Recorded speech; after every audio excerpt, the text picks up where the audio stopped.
Have you ever noticed that the more you try to hold on to a relationship, the more you're taken for granted? The more you reach out, the quieter they become.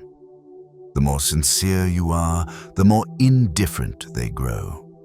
And then, not through a fight, but through a prolonged silence, you suddenly become an outsider in the very place where you were once deeply valued. You don't leave right away. You wait. You keep giving, keep texting, keep being patient. But all you receive in return are half-hearted replies, unexplained silences, and a growing sense of smallness within you. It's no longer disappointment in them, it's disillusionment with yourself for trying too long in a game the other person was never really playing. And then you stop. Not with noise, not with anger. You just stop. And something strange happens. When you stop chasing, they start unraveling.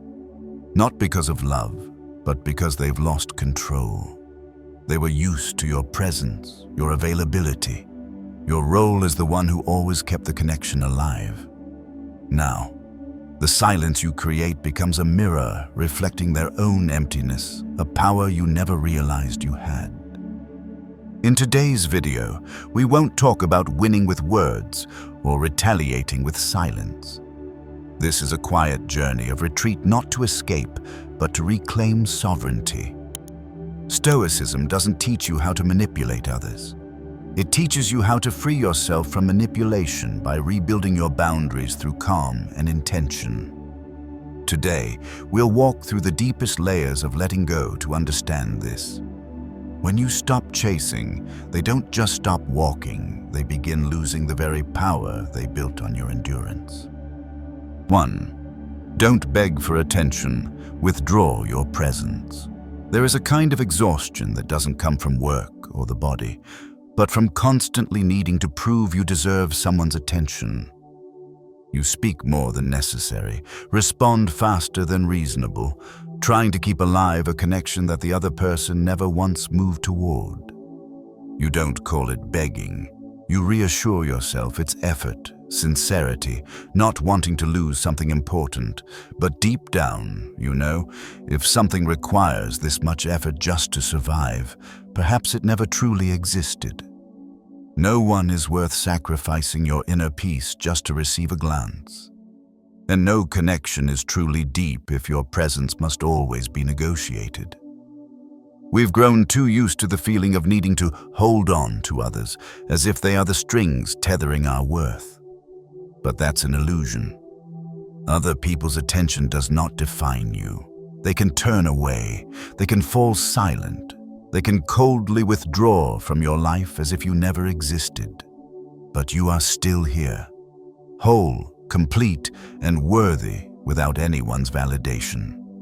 What you need isn't to say more or to prove how much you've cared. What you need is to withdraw your presence, not because you no longer feel, but because you refuse to place your presence where it's no longer met with respect. Withdrawal is not running away. It is a conscious, courageous act. When you stop showing up so easily, others are forced to face the void you once silently filled. When you're no longer the one initiating, asking, listening, healing, the silence you leave behind isn't just empty space. It's a mirror. And that mirror reflects the true nature of the relationship.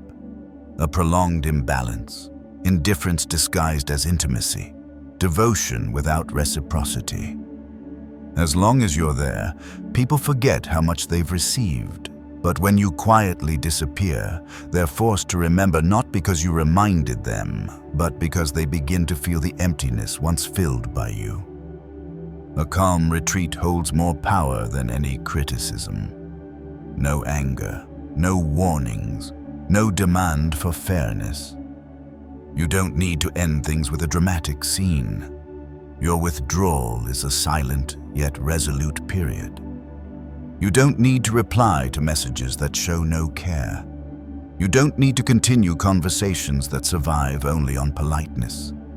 You don't need to keep dancing a waltz when the other person stopped long ago. Stoicism doesn't teach us to abandon people, but to abandon what causes us to abandon ourselves. Epictetus once said, "Remove whatever does not serve your soul." And your presence, your time, energy, attention, compassion is sacred. It is not to be consumed, exploited, or exchanged for shallow attention. It must be protected, cherished, and reserved for what is worthy. So the next time you feel the urge to do something more to keep someone, pause and ask yourself, is my presence being wasted? If the answer is yes, withdraw, not in anger, not in despair, but in understanding. You no longer beg anyone to look your way. You have returned, looked within, and realized you never lost your worth. You were just placing it in the wrong hands. And now it's time to take it back. 2. Stillness is magnetic. When you stop, they start running. People often think silence is surrender.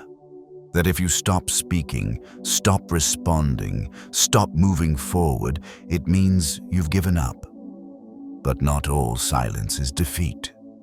Some silences are the strongest declarations you'll ever make. Because only when you truly stop do those around you begin to feel your presence through the void you leave behind. As long as you keep talking, they can ignore you. As long as you stay, they can overlook what you bring. When you're always the initiator, your presence becomes default. No one feels the need to keep something that's always available. But when you go quiet, without warning, without anger, without needing to prove anything, just quietly stop, that slowness wakes them up.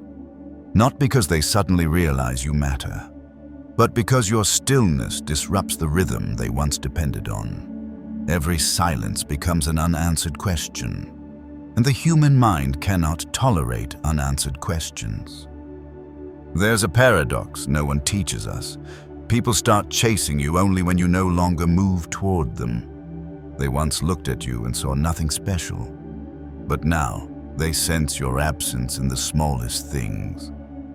A message that never comes, a question left unasked, a quiet withdrawal of presence. And when they return, it's often not because they love you more, but because they feel the loss of power they once had when you were the one still holding on. Stillness is not manipulation, not a weapon. It's simply a low-pressure zone where those who once disregarded you start gasping for breath in the steadiness you now hold. Marcus Aurelius once wrote, "When you internalize your value, you are no longer shaken by outside reactions." Others may come to ask why you've changed, but you don't need to answer. Your silence is the answer. Not because you no longer care, but because you now care about something more important, balance within yourself. And then they panic. They scroll through old messages, dissect your last words, try to hear your voice again in memory, searching for one last signal. But you're no longer there, not because you're lost, but because you've stopped dimming your light just to preserve a lopsided bond. You're not trying to make anyone regret.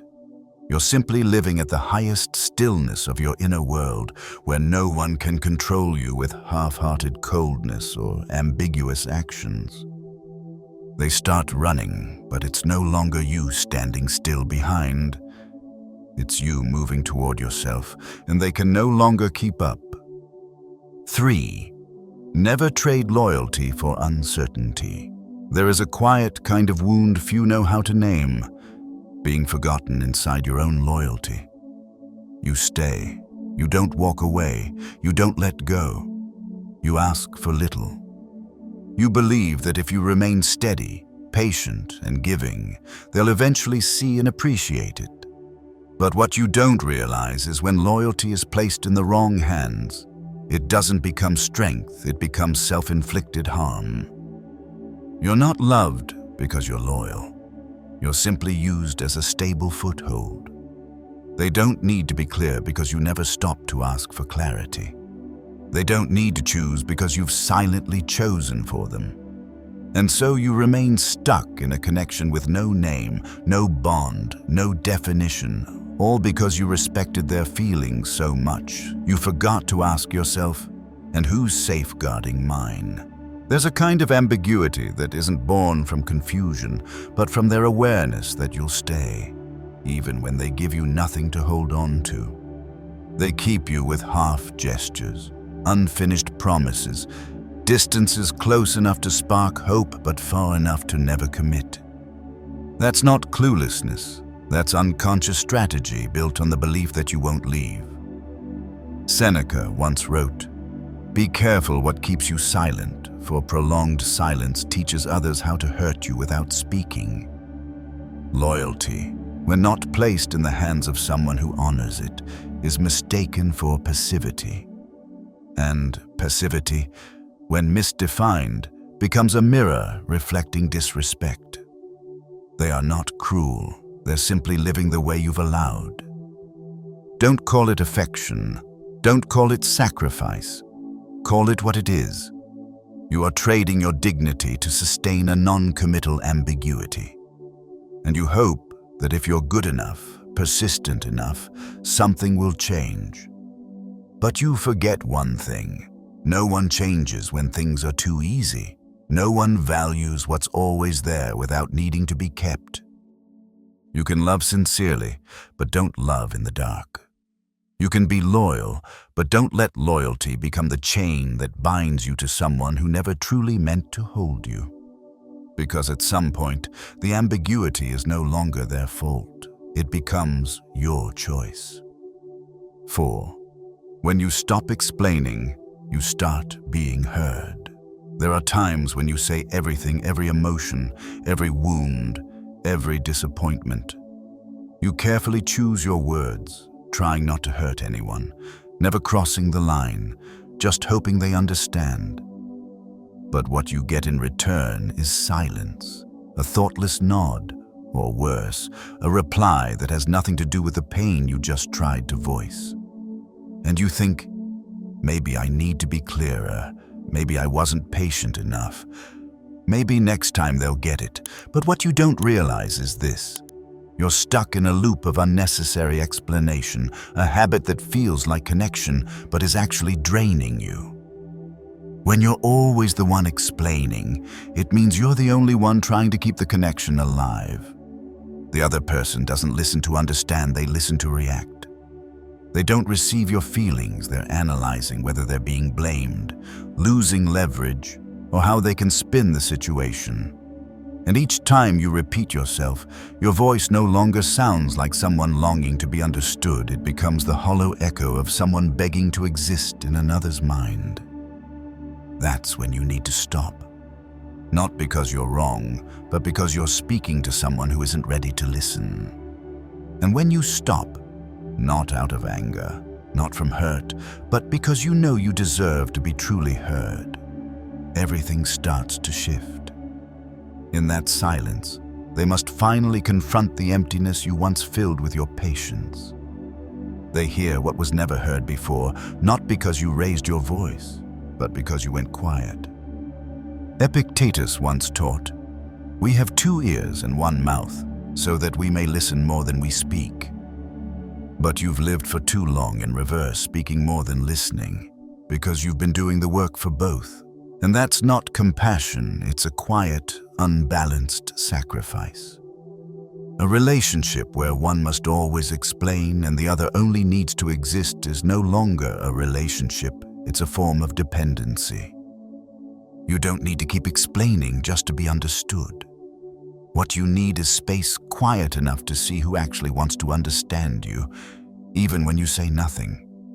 And if that person never shows up, or stays unchanged despite all you've shared, let your silence be the final truth they must face.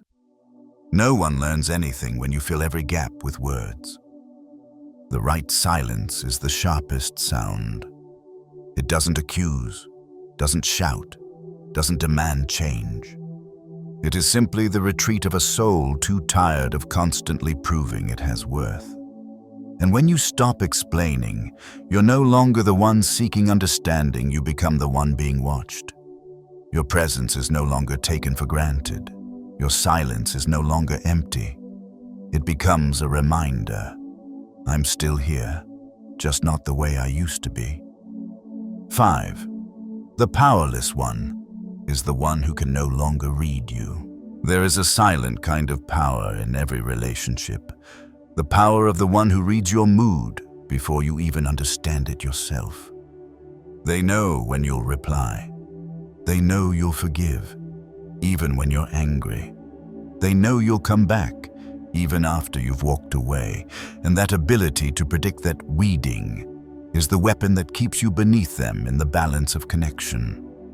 When they're used to you always explaining, always reacting, always softening exactly when they expect.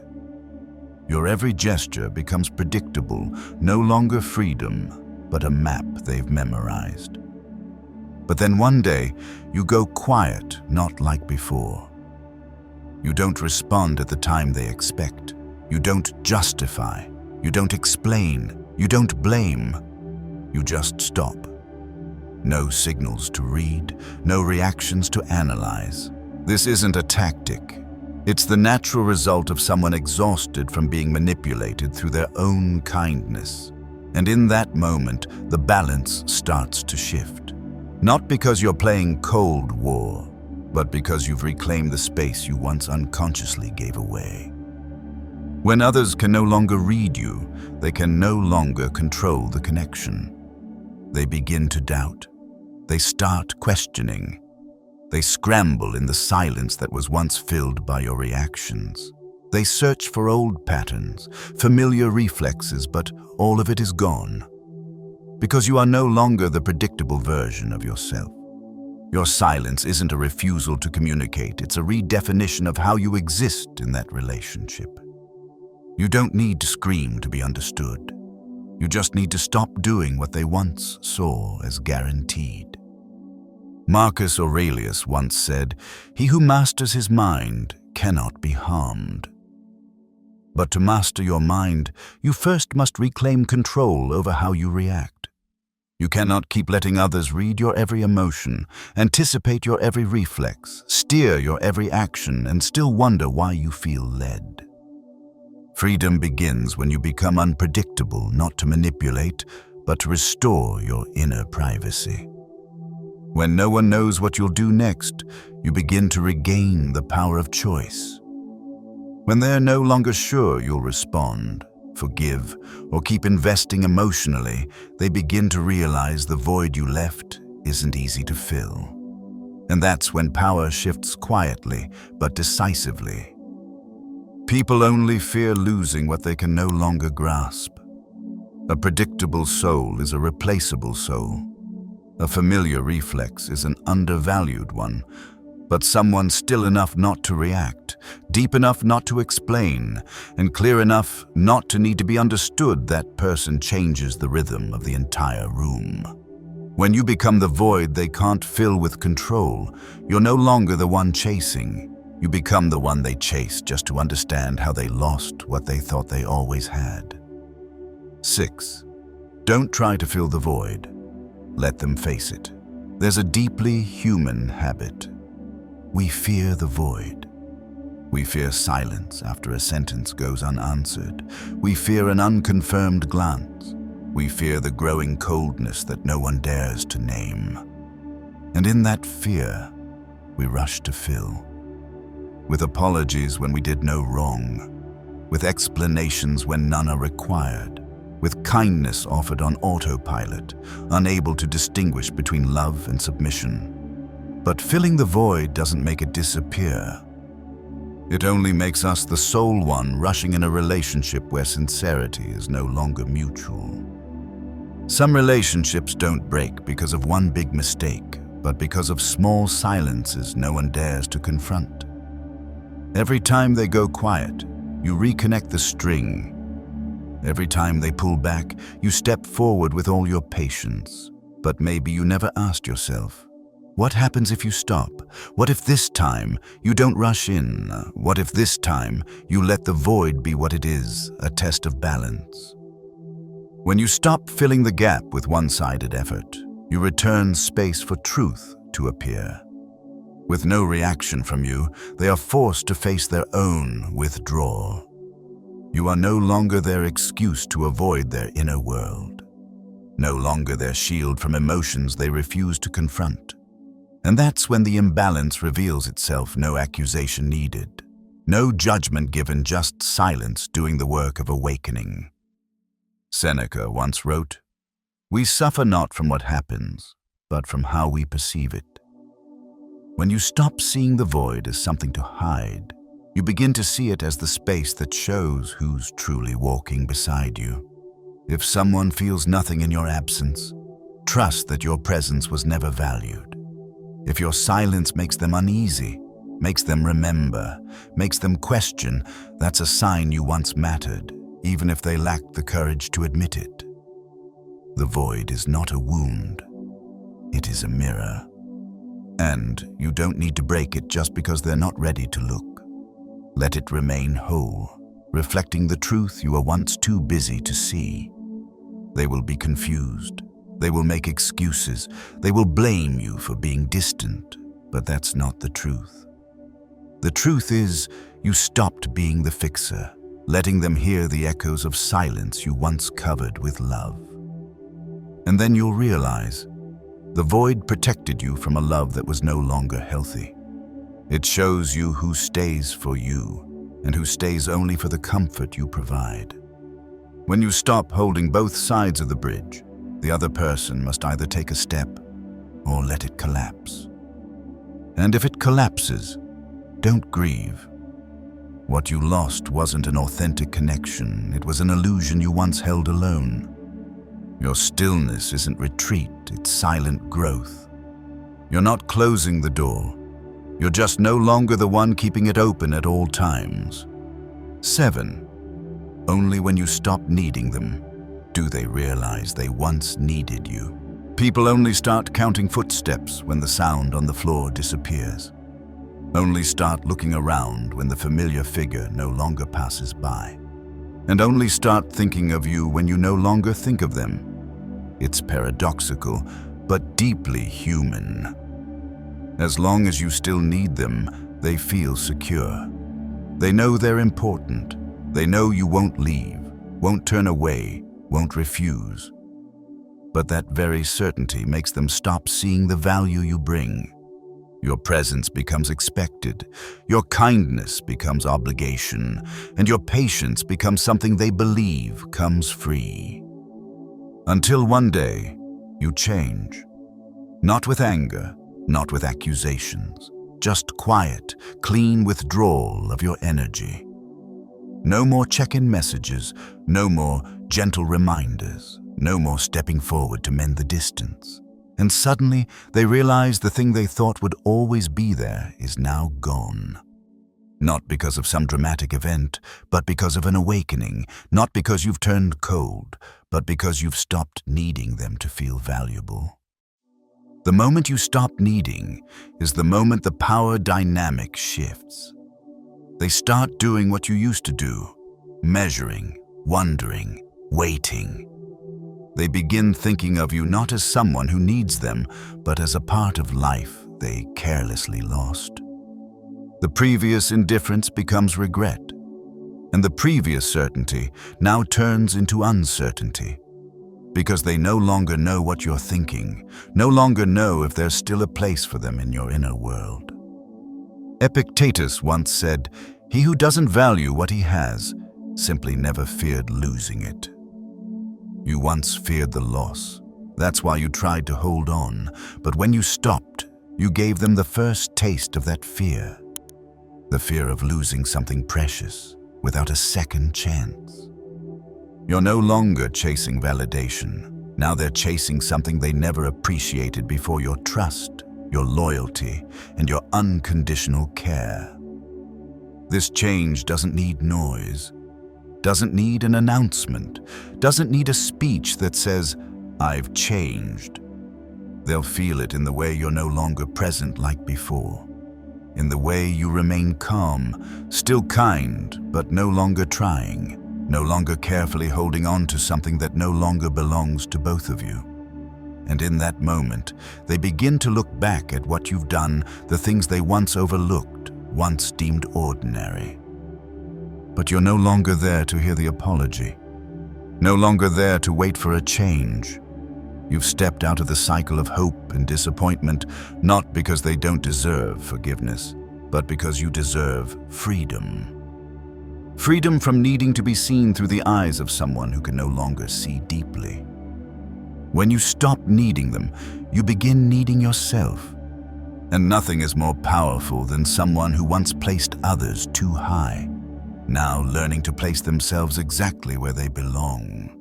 Not in a place of arrogance, but in a place of awareness. 8. Don't seek justice where fairness never existed. Some relationships make you feel like you're searching for justice in a system that was never fair to begin with. You wait for an apology they never even think is necessary. You hope to be understood, while they only care about maintaining a silence that serves them. You keep speaking to a wall where your sincerity becomes a tool for them to maintain power, never a starting point for understanding. And then you wonder, was I unclear? Or were they never willing to listen at all? When you stay in an unfair situation long enough, you start dreaming of justice as some rightful ending. You want someone to realize. You want them to feel guilty. You want their silence to be replaced by awakening. But the inner world doesn't work like criminal law. No court processes coldness. No sentence exists for someone too immature to love you properly. And what hurts you isn't just how they treated you, it's that you expected fairness in a place where it never existed. The more you wait, the more you hurt. The more you hope, the more you slip into helplessness. Because you're seeking answers in a place where truth is always distorted. You're searching for clarity from someone who's mastered the art of making you doubt yourself. You keep believing that if you're patient enough, kind enough, understanding enough, things will eventually return to the fairness they should have had. But that's just an illusion. A beautiful fantasy of justice built from the shattered pieces of pain, not from reality. Marcus Aurelius once wrote, "Waste no more time arguing about what a good person should be. Be one." The problem is not that you lived wrongly. It's that you lived rightly while waiting for validation from someone who never learned how to acknowledge what's right. They don't see your sacrifice as valuable. They see it as expected. They don't believe they need to change because you never dared to leave. And that makes them believe they are right. You cannot find justice where fairness never existed, because in that space, the rules you respected have been replaced with a game rigged to benefit the other. The more effort you give, the weaker you appear. The more you wait, the more you're dismissed, and then one day you awaken, not out of hatred, but from a painful realization. Not everyone deserves the justice you worked so hard to build from your heart. From that moment, you stop arguing. Stop offering proof. Stop trying to be understood, because you're no longer inside a courtroom with no judge, no truth, and no justice. You walk away not because you lost, but because you're no longer willing to imprison yourself in a space where you constantly must defend your own existence. You don't need justice from the unjust. You only need to be honest with yourself, and that is the deepest form of justice. 9. Calmness leaves them nowhere to hide. They're used to people reacting, used to one cold comment triggering a flood of explanations, used to their silence making others anxious enough to fill the gap with pleading. In a world where everyone rushes to speak, calmness becomes what they fear most, because when you don't react, they have nothing to hold on to, no guilt to reject, no anger to fight, no blame to play the victim. All that's left is themselves and a silence with no escape. When you're calm, You don't just withdraw your presence. You force them to face a mirror, to confront the void they once had you fill. They once ignored your words because you said too much, took your actions for granted because you were always the first to act. But when you stop, no blame, no anger, no labeling, that stillness becomes a mirror they cannot distort. There are no responses left to give, no blame left to shift onto you. They are forced to see themselves without you as the excuse. It is in that calm that old power structures collapse. They no longer read you, no longer predict your next move. They once controlled the game through your emotional instability, but now you are no longer pulled in. You need no apology, no explanation, and that unsettles them more than rage ever could. Because when you need nothing from them, they lose their most powerful weapon, the ability to control you through your own reactions. Seneca once said, "No one can make you angry without your consent." But here, you've done more than refuse anger. You've refused to play the emotional chess game they're used to with everyone. In their eyes, you become a mystery, not because you're pretending to be, but because you have nothing left to prove, nothing left to reclaim. And that quiet clarity makes it impossible for them to use their old tricks. Calmness is not detachment, it's power. A form of strength that doesn't need to control anyone, doesn't need to defeat anyone. It only requires you to be fully anchored within yourself. When you're no longer driven by impulse, you begin to lead the situation not through words, but by not reacting, not responding to what's meaningless, not touching what's undeserving. And in that silence, you leave no opening for them to keep playing the same game. They once believed you needed them more than they needed you. But now, they're the ones lost in front of a version of you that's no longer predictable, no longer shaken, no longer drawn into chaos.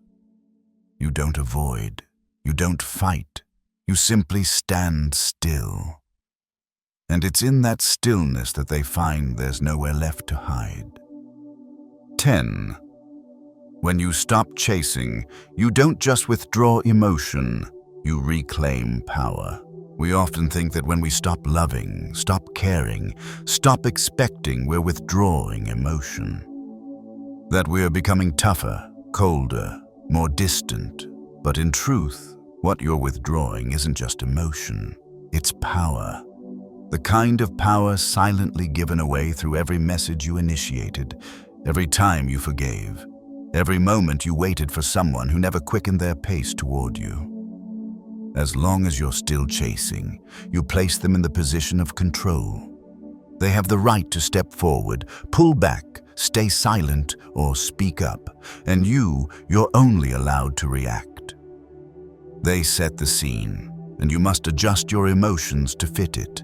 But the moment you stop, when there's nothing left to justify, nothing left to hold on to, that power structure collapses. Without a sound, without a declaration, but with clarity and finality. You don't need to seize power, you only need to stop offering it. People don't lose power because you oppose them. They lose power when they no longer influence your emotional state.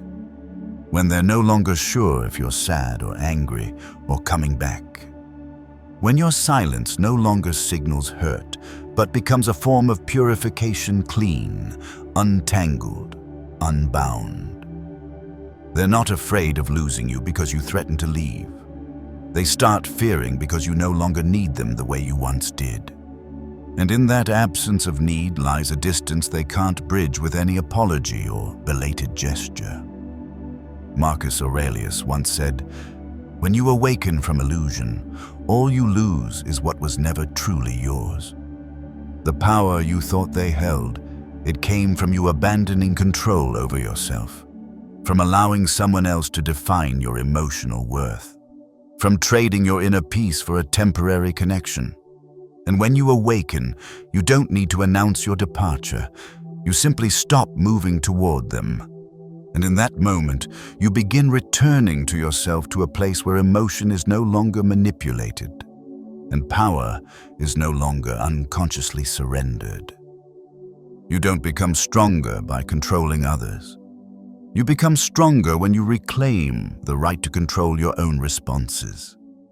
When you no longer need anyone to understand, no longer need to be chosen, no longer need to win in an invisible tug of war. When you stop chasing, you begin to walk not because someone leads the way, but because you are finally clear enough to see. No one is worth losing yourself just to remain. I used to believe that if I were patient enough, kind enough, and clear enough, a relationship would eventually find balance.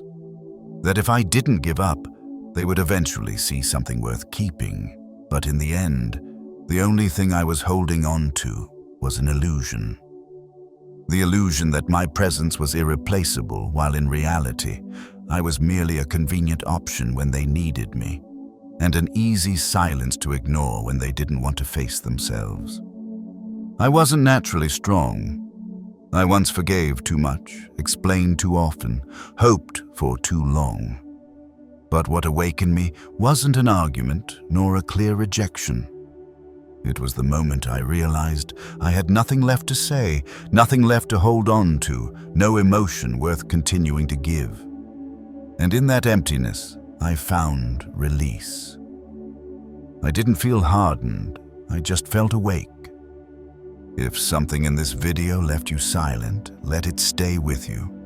Authentic feelings don't need to be rushed into words. But if you're ready, feel free to like, subscribe to the channel, and turn on the notification bell so you don't miss upcoming content. Because sometimes, all it takes is the right moment and you'll reclaim every ounce of power you once gave away. And begin again. Not with noise, but with a quiet, no one can ignore. See you in the next video.